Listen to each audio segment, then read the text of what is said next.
जय श्री कृष्ण दोस्तों। अक्सर आपने लोगों को कहते हुए सुना होगा कि भगवान हमारा साथ नहीं दे रहा है, लेकिन क्या आप जानते हैं कि ऐसा क्यों होता है? भगवान साथ क्यों नहीं देते हैं? जबकि कई लोगों को आपने ये भी कहते सुना होगा कि ईश्वर मेरे साथ है। दोस्तों, भगवान सिर्फ उन्हीं की मदद करते हैं जिनके कर्म अच्छे होते हैं, जिनके कर्म का उद्देश्य अच्छा होता है और जो दूसरों को सुख पहुंचाने के लिए काम करते हैं। दोस्तों, धन्ना जी का जन्म एक सामान्य किसान परिवार में हुआ था। इनके पिताजी खेती करते थे और गायों का पालन किया करते थे। एक दिन धन्ना जी के परिवार में कुलगुरु, जिनका नाम था पंडित त्रिलोचन, वे तीर्थ यात्रा करके लौटे थे और कुछ दिनों के लिए धन्ना जी के घर पर रुक गए। पंडित त्रिलोचन जी शालिग्राम भगवान जी की सेवा किया करते थे। वो बड़े भाव से भगवान शालिग्राम की सेवा करते थे, उनको पुष्प चढ़ाते, उन्हें भोग लगाते और भगवान को भोग लगाने के बाद ही वे भोजन ग्रहण करते थे। बालक धन्ना पंडित जी को यह सब करते हुए देखता था। उसे भगवान की सेवा बड़ी अच्छी लगती थी।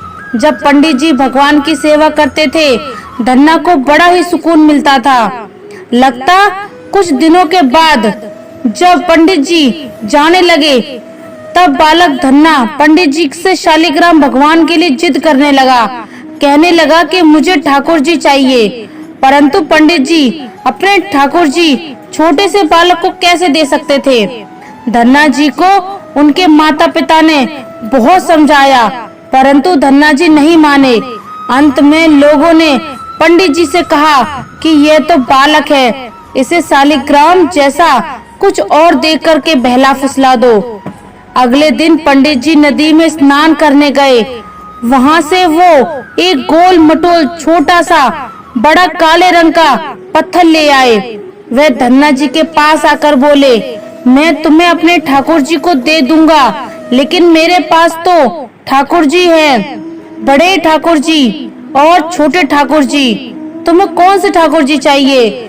धन्ना जी ने झट से जवाब दिया, मुझे तो बड़े ठाकुर जी चाहिए। पंडित जी भी यही चाहते थे। तब पंडित जी ने धन्ना जी को वो बड़ा काला पत्थर बड़े ठाकुर जी बताकर दे दिया। अब ठाकुर जी को पाकर धन्ना जी बहुत प्रसन्न हो गए, बड़े खुश हो गए। वे बड़े भाव से उनकी सेवा करने लगे। जब धन्ना जी गाय चराने जाते, खेतों की तरफ जाते, ठाकुर जी को अपने साथ ले जाते। धन्ना जी की माँ ने उनको बाजरे की रोटी, साग, अचार और गुड़ खाने के लिए दिया।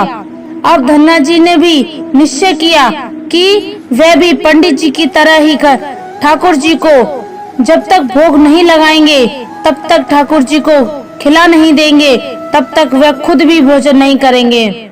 धन्ना जी जब खेत में पहुँचे तो प्रेम से ठाकुर जी को पुकार कर कहने लगे कि ठाकुर जी, जब तक आप भोग नहीं खाएंगे तब तक मैं भी भोजन नहीं करूँगा। धन्ना जी ने निश्चय किया कि जब तक ठाकुर जी प्रकट होकर भोग नहीं लगाते, वह भी भोजन का एक टुकड़ा भी ग्रहण नहीं करेंगे। जब ठाकुर जी ने भोग नहीं लगाया तो धन्ना जी ने शाम को वह रोटी गाय को खिला दी। 3 दिन एक तक ऐसा ही चलता रहा। ना ठाकुर जी भोग लगाते और ना धन्ना जी भोजन करते। चौथे दिन की बात है, धन्ना जी की माता फिर से रोटी लेकर आई। जब धन्ना जी खेतों में जाकर जोर जोर से रोने लगे और ठाकुर जी से गुहार लगाने लगे। वो बोले, आप तो बड़े ठाकुर जी हैं, आपको तो लोग रोज 56 प्रकार का भोजन खिलाते होंगे, परंतु मैं तो बालक हूँ, 3 दिन से भूखा हूँ और परेशान हूँ। क्या आपको मुझ पर दया भी नहीं आती? मुझ पर दया करके ही थोड़ा सा भोग लगा लो, जिससे मैं भी कुछ खा सकूं। क्योंकि पंडित जी ने कहा था कि आपको खिलाए बिना मैं कुछ नहीं खा सकता, इसलिए पहले आप खा लो, इसके बाद ही मैं खाऊंगा। धन्ना जी के भोलेपन से की गई प्रार्थना को सुनकर भगवान जी श्री कृष्ण साक्षात प्रकट हो गए। अपने ठाकुर जी को देखकर धन्ना जी बहुत प्रसन्न हो गए उन्होंने ठाकुर जी को माता की दी हुई बाजरे की रोटी, साग और गुड़ खाने को दे दिया। ठाकुर जी बड़े चाव से रोटी खाने लगे। 4 रोटी में से 2 रोटी ठाकुर जी ने खा ली। अब ठाकुर जी तीसरी रोटी खाने लगे। तब धन्ना जी ने उनका हाथ पकड़ लिया और कहा, सारी रोटियां आप ही खा जाएंगे क्या? मुझे भी तो भूख लगी है, मैं तो कैसे खाऊंगा? मैं 4 दिन से भूखा हूँ, मैंने कुछ भी नहीं खाया है। 2 रोटी आपने खा ली, अब 2 रोटी मेरे लिए छोड़ दो। इसके बाद ठाकुर जी मुस्कुराने लगे और बची हुई 2 रोटियां धन्ना जी ने खाई, जो ठाकुर जी ने छोड़ी थी। अब उनका ये रोज का नियम बन गया था। धन्ना जी जब भी गाय चराने जाते तो भोजन खेत में जाकर ठाकुर जी के साथ ही करते थे। एक दिन ठाकुर जी ने धन्ना जी से कहा कि तुम रोज मुझे रोटी खिलाते हो, मैं मुफ्त में रोटी नहीं खाना चाहता, मैं तुम्हारा कोई काम कर दिया करूँगा। धन्ना जी ने कहा, मैं तो बालक हूँ, केवल गाय ही चरा रहा हूँ, मैं आपको क्या काम बता सकता हूँ। तब ठाकुर जी ने कहा कि मैं तुम्हारी गाय ही चरा दिया करूँगा। उस दिन के बाद से ठाकुर जी धन्ना जी की गाय चराने लगे। एक दिन धन्ना जी ने ठाकुर जी से पूछा, आप मुझे अपने हृदय से क्यों नहीं लगाते?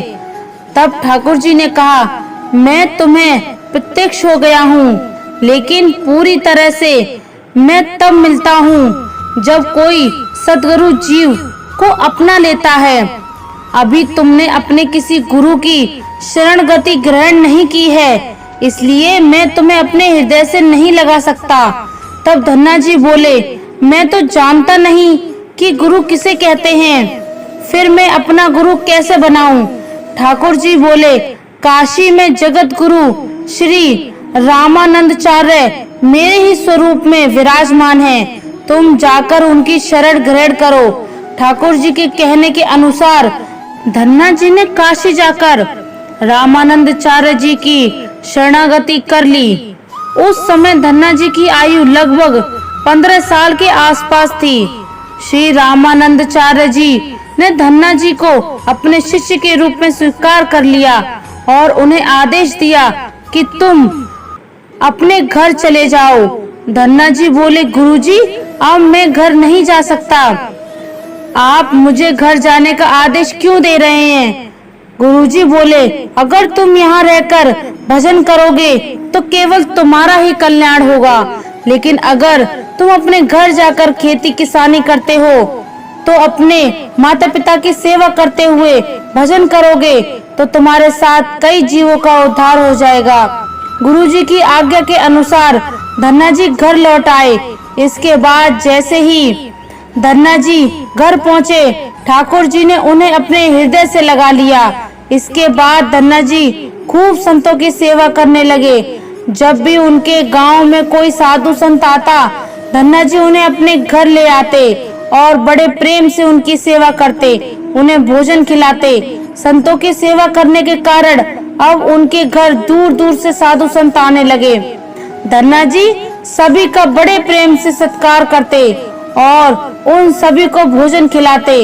एक दिन की बात है, धन्ना जी के पिता ने धन्ना जी से कहा कि देखो भाई, हम लोग गृहस्थ हैं, यदि महीने में एक आध बार कोई साधु आ जाए तो हम उसकी सेवा भी कर देते हैं और उन्हें भोजन भी करवा दें।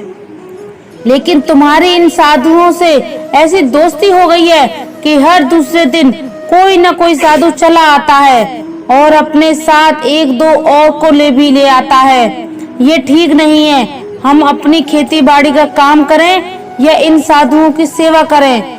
तुम तो अभी बालक हो, कुछ कमाते नहीं हो, तुम्हारा पालन पोषण भी हम ही करते हैं और ऊपर से तुम साधुओं को बुला लाते हो।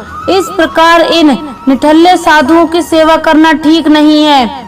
इसलिए एक बात कान खोलकर सुन लो, आज के बाद यदि तुम किसी भी साधु को लेकर घर आए तो मैं तुम्हें घर से नहीं घुसने दूंगा। तुम्हें साधु की सेवा करनी है तो पहले कुछ कमाई करो, फिर अपनी कमाई से साधु की सेवा करना। पिताजी की बात सुनकर धन्ना जी उदास हो गए और चुपचाप खड़े हो गए। तब पिताजी ने धन्ना जी को डांटते हुए कहा, आज के बाद किसी साधु को घर में लेकर मत आना और जाओ खेतों में गेहूं बोकर आओ। खेत तैयार है, बोरी में गेहूं का बीज रखा है, इसे बैलगाड़ी में ला दो और ले जाओ और खेत में बो दो।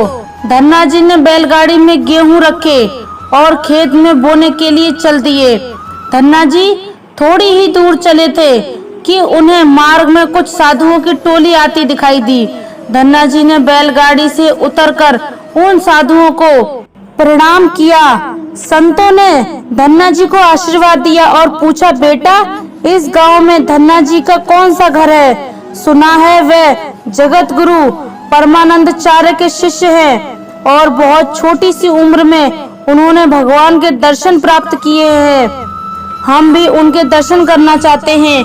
यह सुनकर धन्ना जी संकोच में पड़ गए और वह हाथ जोड़कर बड़ी विनम्रता से बोले, महाराज मुझे ही लोग धन्ना भगत कहते हैं। संत बोले, भगवान ने बड़ी कृपा की, हम जिनसे मिलने आए वे यही मिल गए। निश्चित ही आप ऐसे ही भगत हैं जैसे आपके विषय में सुना था। कितनी विनम्रता है आप में। चलिए आपके घर चलते हैं, वहीं बैठकर आपसे चर्चा करेंगे और ढेर सारी बातें करेंगे।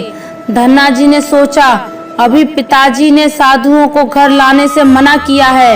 यदि मैं खेतों में बीज बोने के बजाय इन साधु संतों को घर ले गया तो पिताजी आसमान सर पर उठा लेंगे और इन साधुओं को भी भगा देंगे। तब धन्ना जी कुछ विचार करके बोले, महाराज अभी घर में कोई नहीं है, मैं भी खेतों की तरफ जा रहा हूँ, आप भी मेरे साथ वहीं चलिए। संत बोले, ठीक है, हमें तो आपसे मिलना था और आप जहाँ भी ले चलें हम वहीं चलेंगे। फिर धन्ना जी उन सभी को खेत पर लेकर गए। खेत में एक पेड़ के नीचे बने हुए चबूतरे पर साधुओं को बिठाकर बोले, महाराज आप यहीं पर कुछ देर तक विश्राम कीजिए, तब तक मैं आपके लिए भोजन पानी की व्यवस्था करता हूँ। इतना कहकर धन्ना जी वहाँ से बैलगाड़ी लेकर चल दिए। बैलगाड़ी लेकर धन्ना जी सीधे बनिए की दुकान पर पहुँचे। वहाँ पर उन्होंने बैलगाड़ी में जो भी बीज खेत में बोने के लिए रखा था उसे बनिए को बेच दिया और उसी से दाल चावल और जो भी खाना बनाने वाला सामान था सब खरीद लिया। सामान लेकर धन्ना जी खेत में पहुँचे। वहाँ पर संतों के साथ मिलकर बहुत बढ़िया दाल चावल और प्रसाद बनाया। भगवान को भोग लगा के बाद में बड़े प्रेम से संत और धन्ना जी ने बैठकर भोजन किया। इसी बीच भगवान की चर्चा भी होती रही। संतों को भोजन करवाने के बाद बड़े प्रेम से धन्ना जी ने उनको विदा कर दिया। संतों के जाने के बाद धन्ना जी सोचने लगे कि बीज वाले गेहूं को तो बेचकर मैंने संतों को भोजन करा दिया, अब खेत में क्या बोया जाए। अगर पिताजी बीज मांगेंगे तो मैं कहां से लाऊंगा, और यदि खेत में कुछ पैदा नहीं हुआ तो मैं पिताजी को क्या जवाब दूंगा। यही सोचकर धन्ना जी ने बोरी में रेत भरी और आसपास के लोगों को दिखाने के लिए रेत को खेत में बोने लगे। सुबह से शाम तक सारी बोरियों जो रेत की बनी थी धन्ना जी ने खेतों में छिड़क दी। आसपास के किसान देख रहे थे कि धन्ना जी खेतों में गेहूं बो रहे हैं, वो तो खेतों में रेत बो रहे थे। खेत बोने के बाद धन्ना जी बड़े प्रसन्न मन से घर की ओर चल दिए। वो सोचने लगे, खेत में तो कुछ उगना नहीं है तो देखभाल भी नहीं करनी पड़ेगी। धन्ना जी जब घर पहुँचे तो पिताजी ने पूछा, खेत बो आए? धन्ना जी बोले, पिताजी मैं खेत में बो आया। कुछ दिन बीते, पिताजी और गांव के कुछ बड़े बूढ़े लोग धन्ना जी के पास आए और बोले कि तुमने कैसा खेत बोया है, ऐसी फसल तो हमने अपने जीवन में आज तक नहीं देखी। ऐसा लगता है जैसा गेहूं का एक एक दाना नाप नाप कर समान दूरी पर बोया गया है और सारे ही दाने उगाए हैं। इतनी सुंदर फसल तो हमने आज तक नहीं देखी। यह सब तुमने कैसे किया? धन्ना जी सोचने लगे कि सब उनको ताने मार रहे हैं, खेत में कुछ उगा नहीं होगा इसलिए ऐसी बातें कर रहे हैं। तब धन्ना जी ने आश्चर्यचकित होकर स्वयं खेत पर जाकर देखा तो बड़े ही आश्चर्यचकित हो गए। उन्होंने देखा कि जिस खेत में उन्होंने रेत बोई थी वहां पर फसल उगाई है और एक सुंदर फसल उन्होंने भी कभी नहीं देखी थी। फसल को देखकर धन्ना जी को भगवान की कृपा का एहसास हुआ और उनकी आंखों से आंसू निकल आए।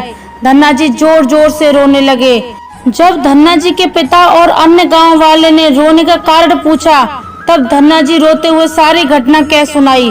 धन्ना जी बोले, पिताजी, जब आपने संतों को घर लाने के लिए मना कर दिया और खेत बोने के लिए गेहूं दिया था, उसी दिन मुझे मार्ग में कुछ संत मिले थे। मैं उन संतों को अपने घर नहीं लाया और खेत पर ही ठहरा कर जो गेहूं मैंने बीज बोने के लिए लिए थे वह सब बनिए की दुकान पर बेचकर संतों को भोजन करवा दिया। इसके बाद मैंने लोगों को दिखाने के लिए खेत में रेत को बो दिया। फिर यह फसल कैसे हो गई यह मुझे नहीं मालूम। धन्ना जी की बात सुनकर उनके पिताजी की आंखों से आंसू आ गए और वह बोले, मेरा धन्य भाग जो मेरे घर में ऐसे पुत्र का जन्म लिया। आज के बाद हम तुम्हें रोकेंगे नहीं। खूब साधु को बुलाओ, संतों की सेवा करो, हम तुम्हें अब कभी मना नहीं करेंगे। आज से मैं भी भगवान की भक्ति किया करूंगा और तुम्हारे साथ संतों की सेवा किया करूंगा। इसके बाद धन्ना जी और उनके परिवार वाले खूब संतों की सेवा करने लगे। कुछ समय बाद धन्ना जी की उगाई हुई फसल को काटने का समय आ गया। उस समय उतने ही आकार की खेती से 50 गुना ज्यादा गेहूं निकला। ये गेहूं इतना ज्यादा था कि उसे रखने तक की जगह नहीं बची थी। धन्ना जी ने अपने घर में और आसपास कई गांव में लंगर शुरू करवा दिया। आसपास के सैकड़ों गांव के लाखों लोग बरसों तक धन्ना जी के लंगर में तीनों समय का भोजन किया करते थे। धन्ना जी ने अपने जीवन में कई मंदिर, तालाब और धर्मशाला भी बनवाए थे और हर तरह से साधु संत और जरूरतमंद लोगों की मदद करते थे। लोग धन्ना जी को धन्ना सेठ कहकर बुलाने लगे। धन्ना जी जैसी धनी आज तक कोई नहीं हुआ। वह धन और मन दोनों से धनी थे। आज भी उनके नाम पर धनी लोगों को धन्ना सेठ की पदवी दी जाती है और कहा जाता है, क्या तुम धन्ना सेठ हो गए हो? दोस्तों, यदि भगवान की कृपा जिस व्यक्ति पर हो जाए और उनका आशीर्वाद उनको प्राप्त हो जाए, उनके लिए जीवन में कुछ भी असंभव नहीं होता। दोस्तों, कोई चाहे कितना भी धन दौलत का संग्रह कर ले, लेकिन यदि परमात्मा की इच्छा नहीं है तो आप उस धन से सुख नहीं पा सकते। यदि लाख प्रयास करने के बाद भी जीवन में दुख है, असंतोष है, तो समझ लीजिए कि भगवान की भी यही मर्जी है। हो सकता है भगवान ने आपका थोड़ा सा अहित करके आपको बहुत बड़ा लाभ देने की योजना बनाई हो, लेकिन हम अज्ञानी लोग यही सोचते हैं कि भगवान हमारी कुछ मदद नहीं करता। दोस्तों, ये कहानी खास उन लोगों को जरूर सुननी चाहिए जो भगवान पर विश्वास नहीं करते और भगवान को मानते नहीं। प्रिय दोस्तों, आशा करते हैं आपको हमारा ये वीडियो पसंद आया होगा और अगर आप हमारे चैनल पर नए हैं तो चैनल को सब्सक्राइब कर लीजिए और कमेंट में जय श्री राधे कृष्णा जरूर लिख दीजिए। धन्यवाद। जय श्री राधे कृष्णा।